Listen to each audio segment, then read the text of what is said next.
Swayam Prabha. Digital India. Educated India.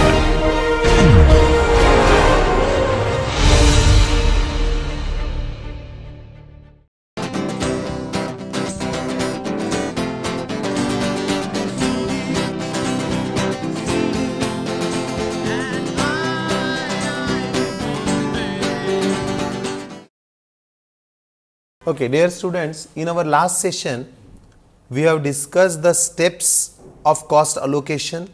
We will today do some practical problems so that you can actually see how the steps are used. But I will just take a brief recap. See, you have the total costs at one end and you ultimately want to calculate the costs of the product.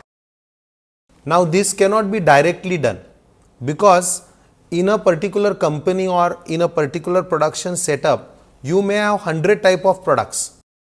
So, it is impossible to link the total cost to the cost to the products. And we also want detailed analysis of the costs, cost center wise or department wise. So, what is done is the total cost is first linked to cost centers and through cost centers it is charged to products.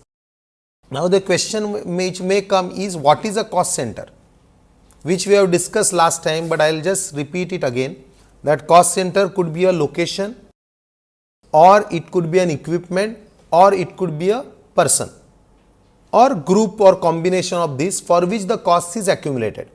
So, at one end you have the costs, you link them to cost centers and through cost centers you charge them to products. Now, what is a product? Product is any cost unit. Though I am using the term product, it could also be a service. But what you are ultimately delivering to customer is a product. In that sense, I am using the term. So, you want to essentially cost the particular product or a service. So, the total costs first are linked to cost center. Now, what are the steps for this linking?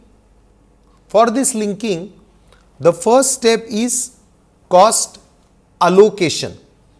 So, what can be charged directly is charged directly, that is called allocation. So, all exclusive costs are linked to cost centers. Remaining costs or indirect costs are known as overheads. And so, the step number 1 is allocation, step number 2 is apportionment. So, the common pool of costs or the overheads are apportioned on some logical basis to cost centers, that is called as apportionment. The third step is known as absorption. So, now from cost they are allocated to cost centers, allocated or apportioned to cost centers. From cost centers you want to take them to product. Now, how it is done? Let us say that in a particular cost center 10,000 identical units of X are made and the total cost of the cost center is 10 lakhs. How much will be the cost per product? 10 lakh is a cost of a cost center, let us say C1, cost center 1, and you are making 10,000 units of X. How much will be the product or cost of X? Very simple, because you can divide 10 lakhs by 10,000. This is nothing but absorption.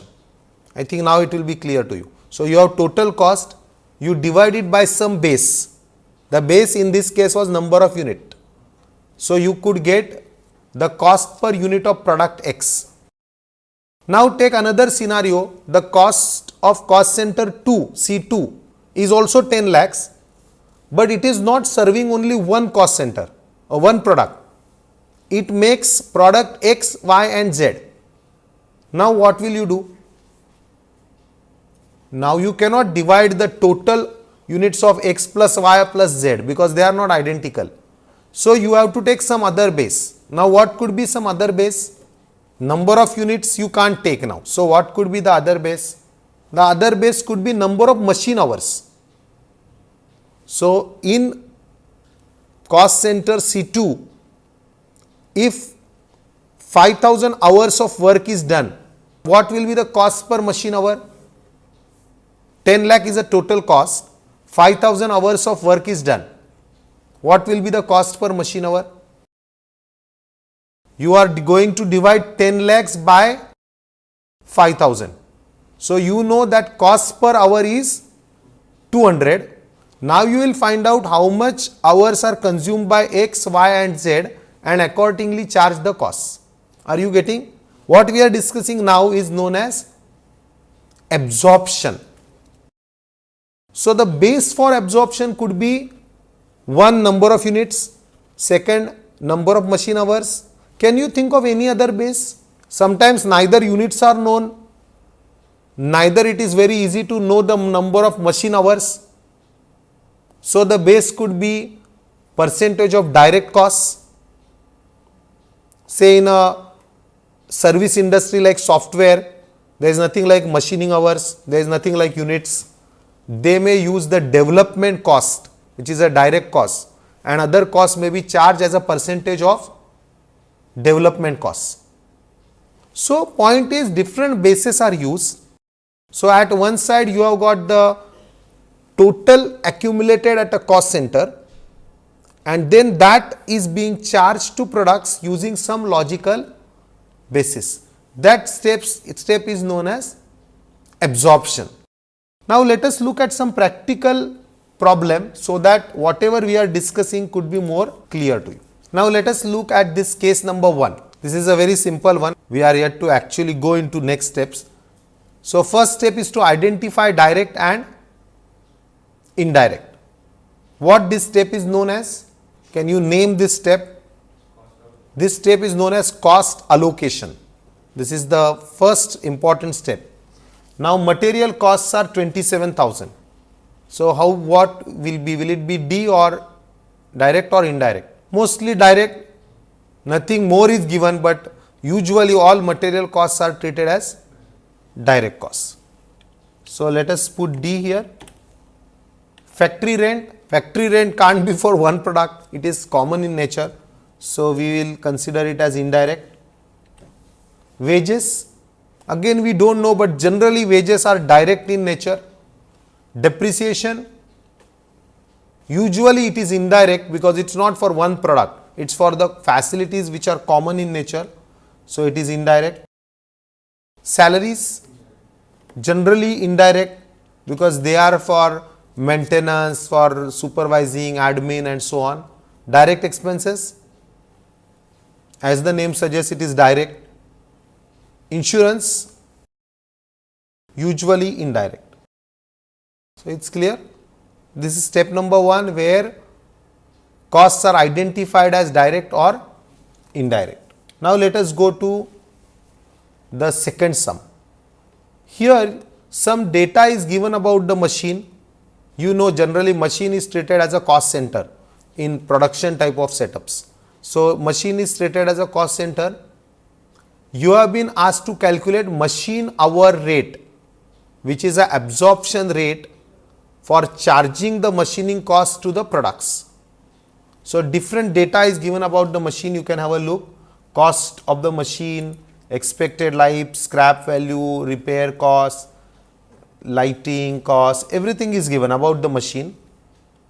And it is also given that the machine occupies 1/4 of the area of the factory and it has 2 light points of the total 10 points. And foreman typically devotes 1/6 of his time for the machine. Now we have been asked to calculate machine hour rate, that is a cost per hour of machine consumption. Now how to calculate? From where will you start?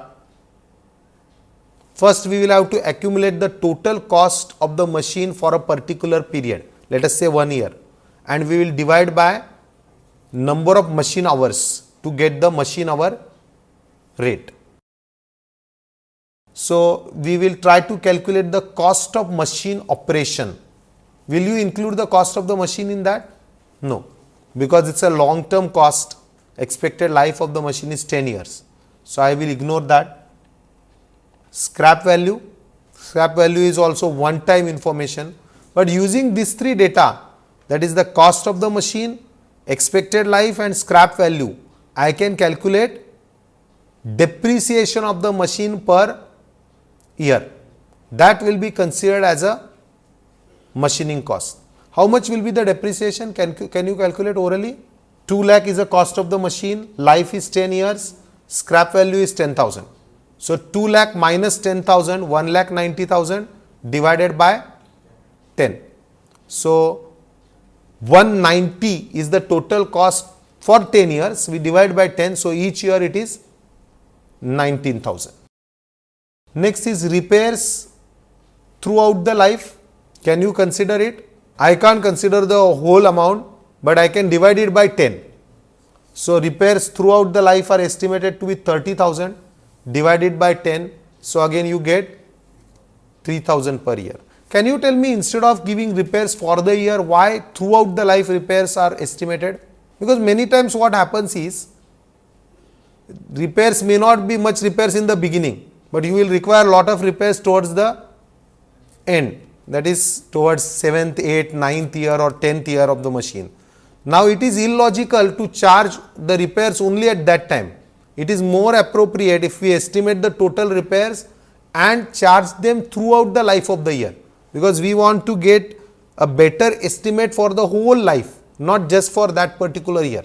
That is why the total repairs are given and a proportionate amount will be charged.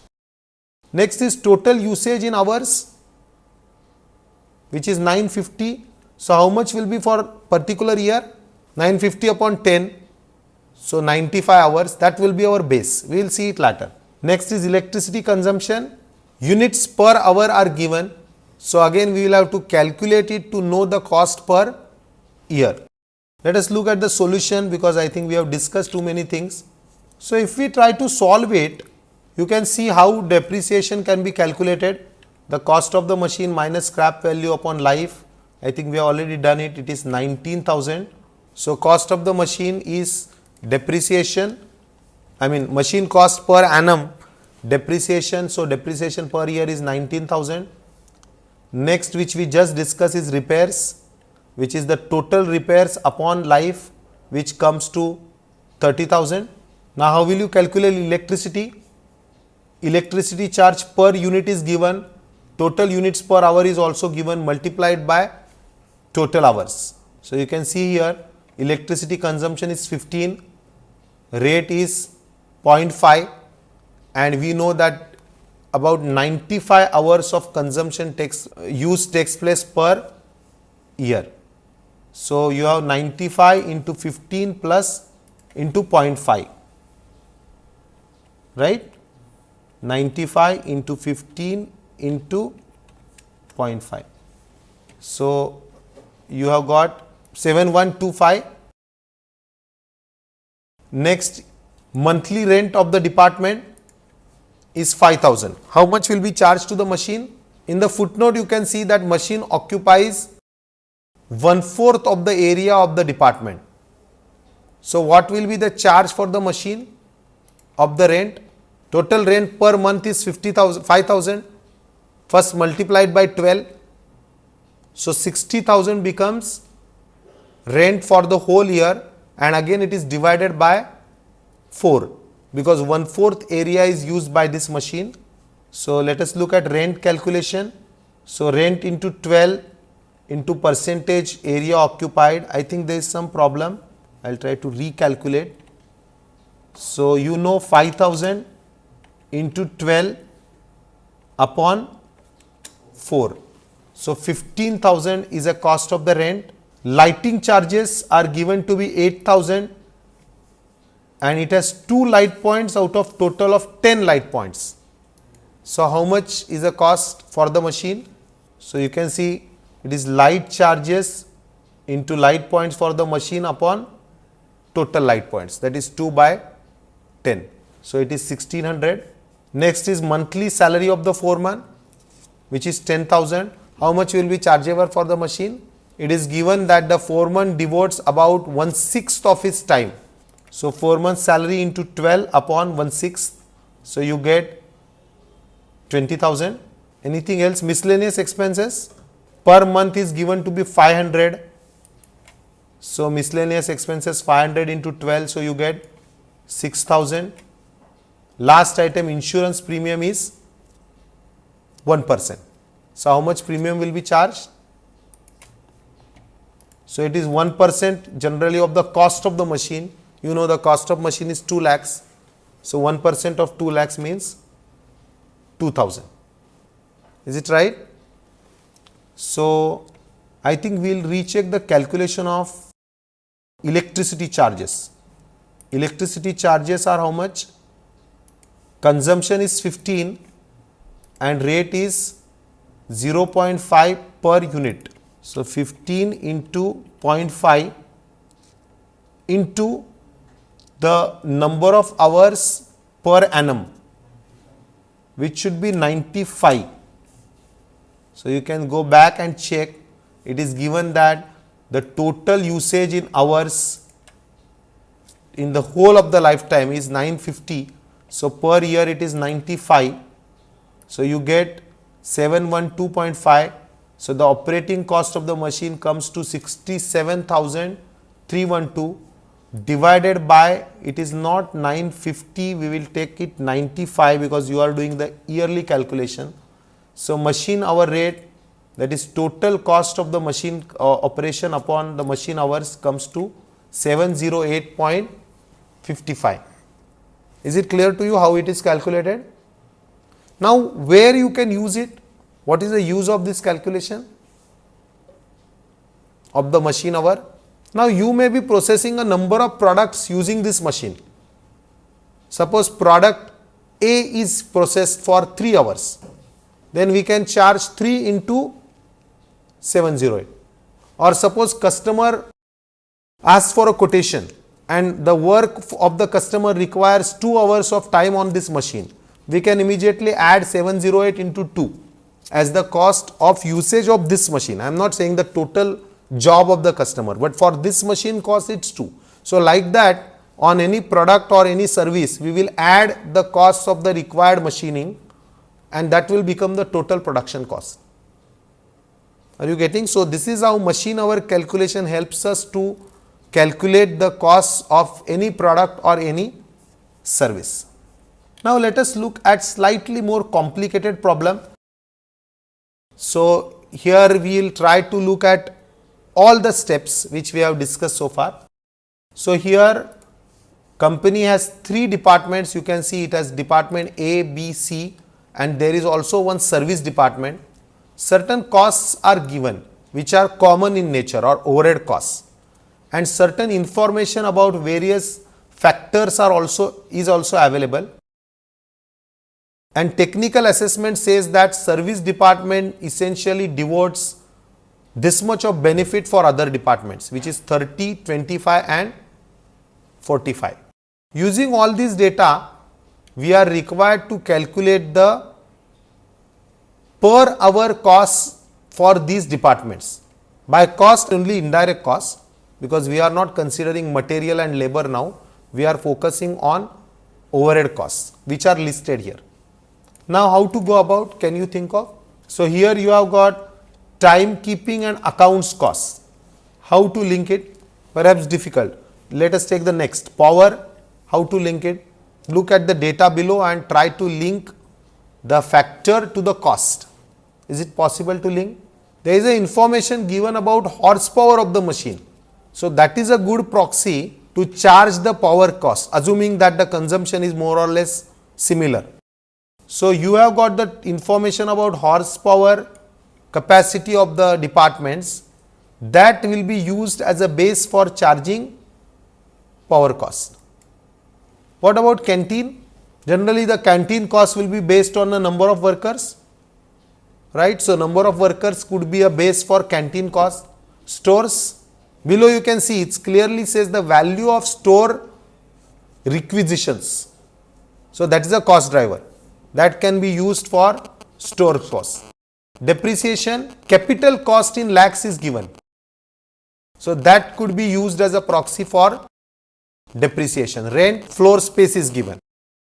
Indirect wages, very difficult to link because they are indirect in nature, but the best way is direct wages.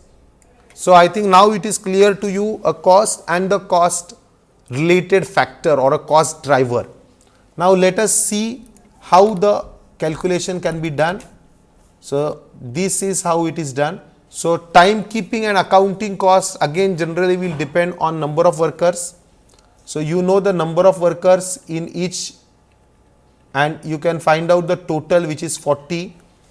We'll just add the total column for more clarity. So total hours are 40 and total timekeeping cost you know is 30,000. So based on the number of hours, the allocation has been done like this. I think it's clear to you. Power, as we have just now discussed, depending on the horsepower of the machine, the total horsepower of the machines comes to 15,000 and the total cost is 80,000. So in the ratio of horsepowers it has been divided. Then canteen on the number of hours, stores on the value of store requisitions, depreciation on the capital cost, rent is on the floor space, indirect wages as a proportion of direct wages. Okay. So here all the calculations have been done.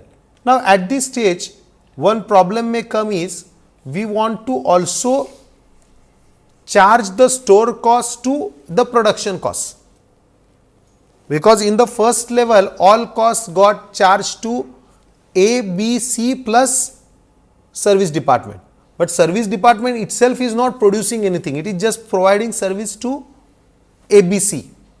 That is why this is the second stage, or you can say sub stage of apportionment, which is known as reapportionment. So in reapportionment, each of the costs of service department are charged to ABC. So the technical estimation was given to us that approximately it is 30%, 25% and 45% of the benefit from service department to these three departments. So same ratios are used for charging the service department costs, which are common in nature, to production department costs, which is ABC. So here the costs are charged. Now we get the total cost for A, which includes its apportion cost 7,500 plus that part of service cost which is charged, which is 1125. So you get 8625. It's clear? Same way you can see power. So the power cost for A was 29,867. To this it is also burdened with 1600 from service department. So 29,867 plus 1600. So the total cost is 31,461 and so on. So like this the cost of each of the individual costs are charged to ABC, and at this stage if we take a sum we will get the total cost which is charged to A, B and C. Is it clear? So which steps we have done now up till this level? We have done apportionment, which was done in the first table, right? Then we have done reapportionment of service department to ABC, and now we have taken total. So what is the next step now? Next step is absorption, because now the costs are collected at ABC, but we want to charge them to the products. Now for absorption again we have to see what is a base. So you can see some information is available about number of workers and so on. So what could be the base for absorption of costs to the products? Can you think of what will be the base? Maybe here you can see the data more clearly. Are the number of machine hours given? No. Many times when machine hours are given, we can calculate machine hour rate as it was done in the last sum. So here can you think of any other logical base? Since department A, B, C may not be doing a particular machining, so it may be tough to calculate machine hour rate or getting the total machine hours. So amongst the given options, what will be the most suitable for absorption? Just think over, it's very logical. By absorption what I mean is we are going to charge to the customers or to the products. So how will you charge? Can you use number of workers or floor space? No, because they are for internal consumption. So the total cost of the rent of the factory is getting charged to ABC using floor space, but that cannot be the base for charging the customer. For charging the customer, either it could be number of units if units are homogeneous, or it could be machine hours, it could be, what else it could be? You can see one of them you can identify, or it could be direct wages. So based on direct wages you can charge the customer. Sometimes it could be sale value of the product, but right now amongst the available data we will try to pick up the direct wages. Now we will not worry about service department. We are going to charge only to ABC. So direct wages, if it is taken as a base, what will be the cost per department? So here what we are trying to find is percentage of direct labor. This is the absorption rate we have calculated.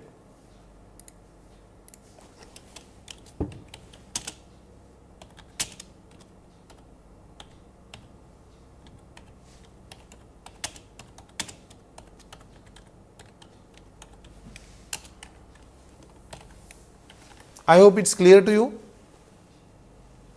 Now, how will you use this rate in practical circumstances? So, suppose customer makes a query and for that work we require 5 hours of work in department A. How much will you charge the customer? So, you will calculate the direct labor for that 5 hours plus you will charge the 0.86 of the cost of the direct labor as a overhead cost. Most of the service industries, like in software or in consulting, they fix up a proportion of charge of the direct labor. So hourly rate is first charged and then on that hourly rate something extra is charged to cover up the overhead cost. So that is the rate we have calculated. You can see the rate is much higher for department A.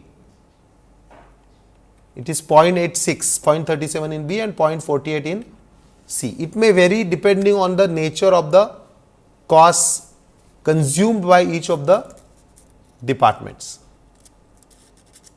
Is it clear to you? Okay, so here we have tried to look at all the stages, starting from apportionment, reapportionment and absorption. Now one more step is left. That step is known as under or over absorption. Okay, thank you.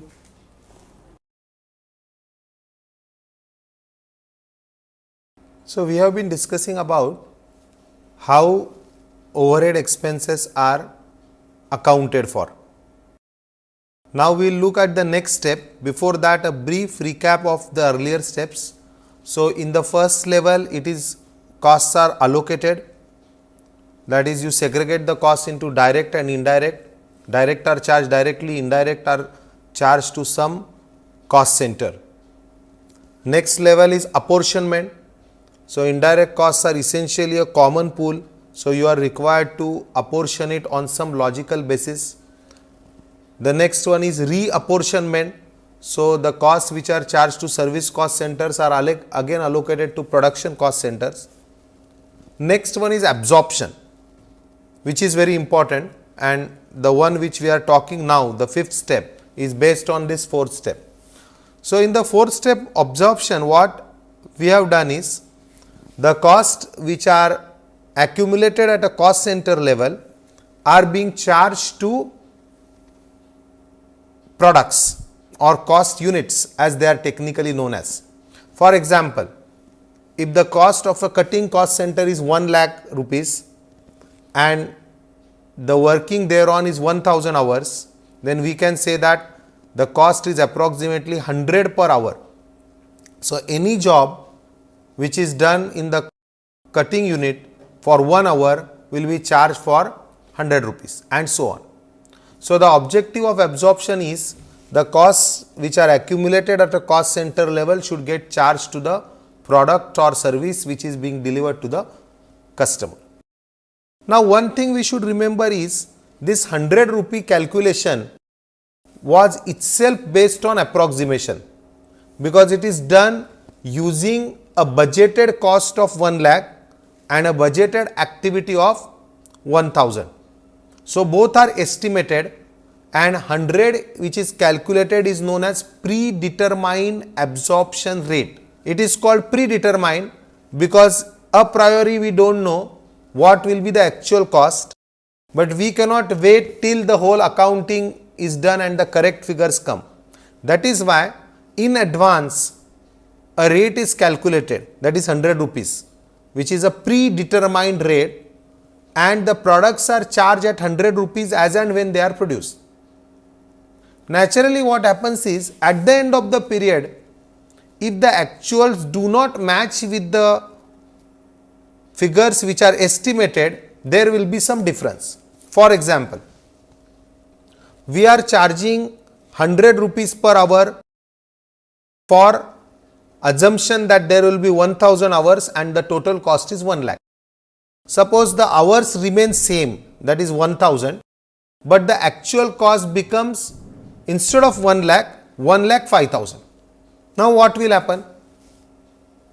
At the rate of 100 rupees for 1000 hours, we will charge 1 lakh. But the cost is 1,05,000. So there will be a difference of 5,000 which will be called as under absorption. I hope you are getting me. So 1,05,000 is a cost, actual cost as we will call it, but the absorbed overheads are 1 lakh. So there is a difference of 5,000. In this case it is a under absorption because the actual cost is not fully absorbed. Sometimes other way around may happen, that more cost gets absorbed, actual cost is less. It will be a situation of over absorption. So at the end of the period, the fifth step will be to calculate the under and over absorption and to account for these differences. Now let us look at it exactly what is to be done. So here we have defined the over and under absorption. So through the use of predetermined overhead rates, they are charged on actuals as I have explained you, and the predetermined rate itself are expected or budgeted costs. So they cannot match with the actual, leading to differences which are known as under and over absorption. Here is a definition. So if the overhead absorbed are higher than the actually incurred, it will be called as over absorption, and exactly opposite, when the overhead absorbed are less than the actual, it is called as under absorption. Let us also look at the example to make it more clear to you. So please have a look at this example 4. So as you can see here, the budgeted overhead cost is 3,60,000, budgeted machine hour rate is 1,80,000, and budgeted direct labor cost is 3,96,000. It is given that the predetermined absorption rate is based on machine hour, and then these are the figures for the whole year 2012 based on the annual budget. Below this, the actual costs for 2 months, April and May, are given. So once the month over, the accounting system will provide us the actual data which has come for 2 months, which shows that the actual overhead cost in April is 23,000, actual machine hours in that month is 15,000, and the actual labor cost is 28,000. And we have been asked to compute under and over absorption and also show the calculation if this under and over absorption is based on direct labor hour rate. Basically, to begin with, we will start with machine hours. Now, can you think of what will be the under and over absorption? How will you calculate? Just give a thought how it can be calculated. First of all, before calculating under or over absorption, you should calculate how much is absorbed. Because actuals are given for the month of April, but how much is absorbed is not given. Now, how will you calculate that how much is absorbed?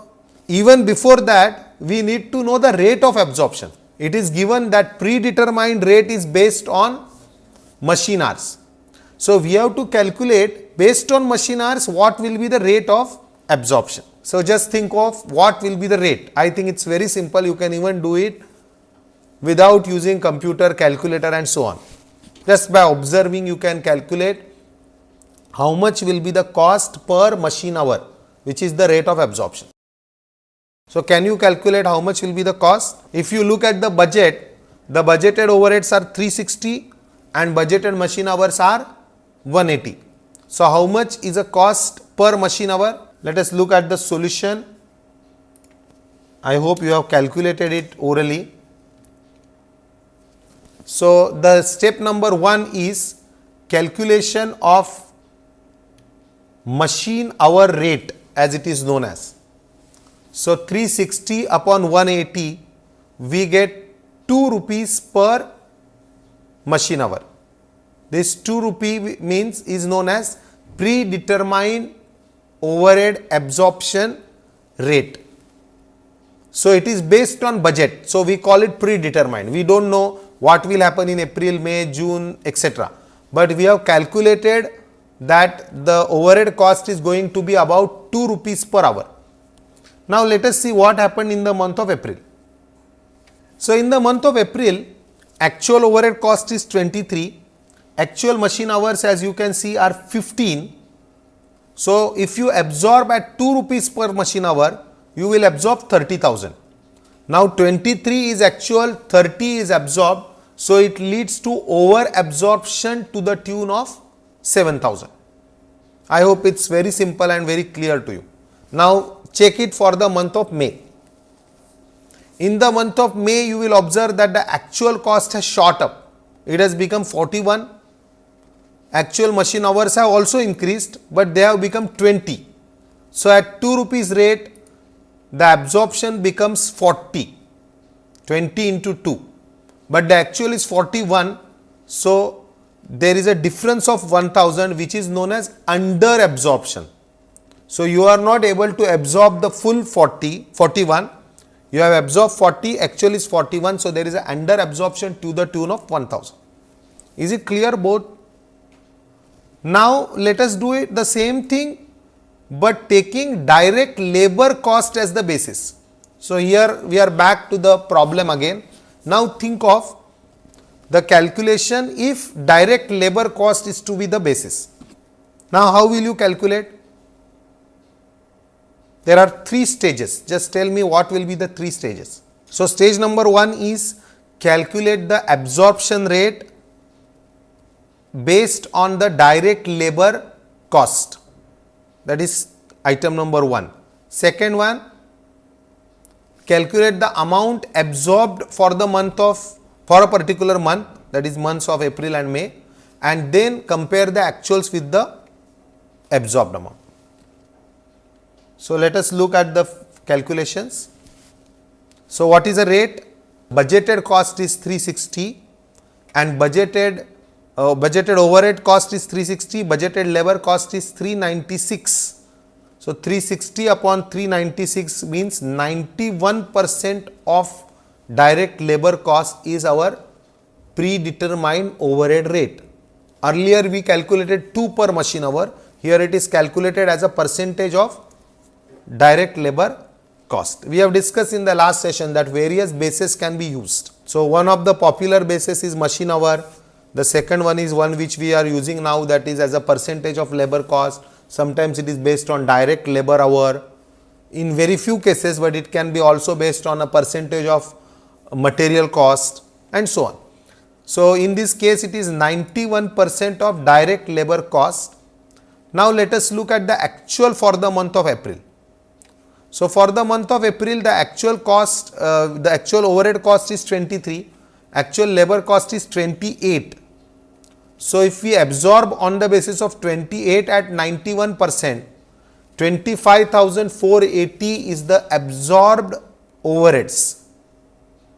So there is over absorption to the tune of 2480. If you look at the month of May, the actual is 41, the actual labor cost is 35. So you are able to absorb only 31,850. So there is an under absorption to the tune of 9150.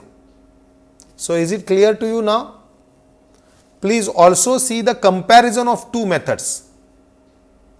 Though both the methods, are alternatives, this or that can be used. You can see how much big difference is there in the calculation.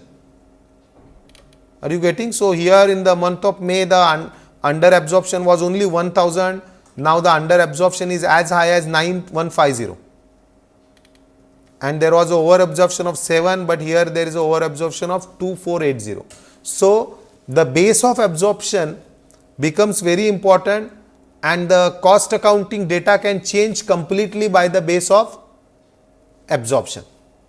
That is why when you do the product costing, when you say that product X cost me say 5000, it is very important to know what methods or what assumptions have gone into calculating that 5000. Because if you have used labor hour rate instead of say machine hour, the cost can be different. There can be vast differences in the cost. As if there are more and more products and more complexity, the differences can even be higher. So, management has to be very, very particular in using an appropriate rate of absorption. Now, what will happen if you do not use the suitable rate for absorption? Say machine hour is better, but you use labor cost. What will happen? What happens is, in case of multiple products, you may have product A, B, C, D, E, F. One product gets charged more, the other product gets charged less. So, what will happen? Let us say product A is consistently being overburdened, it is being charged more. Then our product will lose its competitiveness in the market, because product A is costed on higher side, competitors may supply it at a lower price. So, we lose the advantage in the market. Whereas product B, we are charging less, definitely it will be sold more, but we are selling it at a loss, which we do not know. We feel we are selling it covering the full cost, but actually we are covering less than the appropriate cost. That is why management has to be careful in choosing the correct rate of absorption. Not only that, they should also keep a track on regular basis. So, in this sum you can see that the calculation was done for the whole year based on the annual budget, and now we are calculating it month wise. So, in the month of April, May, June, if you in first 2-3 months you find lot of variation, you can perhaps change the rate to ensure that the correct costs are getting absorbed. Is it clear? Let us look at one more case to make our point even more clear. Now, here we have been given data about 2 companies. Have a look at it. I won't tell you many things now. So, here you have 2 companies D and B. D does it using direct labor cost, B does it using machine hours. The data is given for budgeted overhead as well as the appropriate basis, and you have been asked to calculate the under or over absorption. So, at the end of the whole year, now the data is available. So, D you can see 3 lakh was the budgeted overhead cost, whereas the actual overhead cost has become 4 lakhs. So, how much will be under or over absorption? Are you able to calculate? Can we say that there is under absorption of 1 lakh, because actual is 4, budget is 3. Does it mean there is a under absorption of 1 lakh? No, it is a wrong calculation, because it is not, we have not yet calculated the amount which is absorbed. So, using the budgeted figures, first of all calculate the absorption rate, then using that absorption rate and the actual, that is 5 lakhs, calculate the overhead absorbed, and then we will get under or over absorption. Okay, so think over now, try to calculate it yourself. I think this is also simple, you can do it orally. So, how much will be the rate? So, 3 lakh is a budgeted overheads, 4 lakh is a labor cost. So, it comes to 0.75, or in other words we can say it is 75% of direct labor cost is a rate of absorption for company D. So, how much will be now the amount absorbed? So, you can see the actuals are 4 lakh, actual labor cost is 5 lakh. So 5 lakh into 75%, that means 375 has been absorbed. But since the actual is 4, the under absorption is to the tune of 25,000. It's clear? Okay, now do for the other company, company B. So for company B, how much is over or under absorption? Now look at the budgeted rate, 5 lakh, for machine hours 2 lakhs. So how much will be the absorption rate? 5 lakh upon 2 lakhs, means 2.5 is the rate, predetermined overhead absorption rate as we call, is 2 per machine hour. So how much amount will be absorbed in the concerned year? It is 3 lakhs. So 3 into 2.5. Let us look at the solution. So 5 lakh upon 2 lakh, as we were discussing, 2.5 per hour is the rate. So now for 3 lakhs at 2.5, we are absorbing 7 lakh 50,000. 5 lakh is actual, 750 is absorbed. So there is over absorption to the tune of 2 lakh 50,000. Getting? So I hope the concept of under and over absorption is clear to you now. Now what are the reasons? The reasons for over absorption could be the actual hours worked can be more or less than estimate. Then the actual labor cost may be different. So either the numerator or denominator can be different. The application method may not be correct. Extraordinary expenses, or there could be seasonal variations. Sometimes some major changes have been made in the either plant layout or the machines, mechanization and so on, which are not accounted in calculating the rates. So it is very important that over and under absorption is calculated regularly and it is also suitably adjusted. So I hope now all the 5 steps, that is starting with allocation, apportionment, reapportionment, absorption and over and under absorption, are fairly clear to you. Thank you so much. We will be continuing in the next session.